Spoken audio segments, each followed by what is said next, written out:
সর্বভারতীয় তৃণমূল কংগ্রেসের সভানেত্রী মাননীয়া মুখ্যমন্ত্রী মমতা বন্দ্যোপাধ্যায় যারা শহীদ হয়েছেন পেহেলগাঁওয়ে, রাজৌরিতে, পুঞ্চে পাকিস্তানি হামলাতে, তাদের প্রতি শ্রদ্ধা জানিয়ে এবং যে জওয়ানরা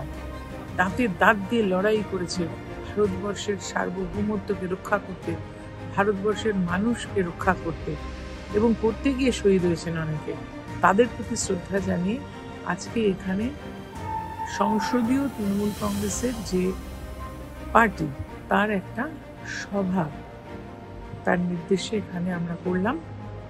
সেই সভা থেকে আমরা 1 মিনিট নীরবতার মাধ্যমে শ্রদ্ধা জানিয়েছি এবং আমরা চাইছি যে একটা বিশেষ অধিবেশন যাতে লোকসভাতে ডাকা হয়, যাতে রাজ্যসভাতে ডাকা হয় এবং আমরা অনুরোধ করে লিখেওছি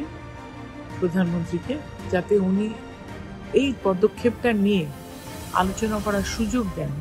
যে ঠিক কি হয়েছিল, কিভাবে এই আক্রমণ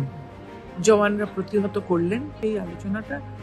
আমাদের আশু কর্তব্য, সেটা নিয়ে আমরা ওনাকে একটা চিঠিও এখানে সবাই মিলে সিদ্ধান্ত নিয়ে লিখে সই করে জমা দিচ্ছি।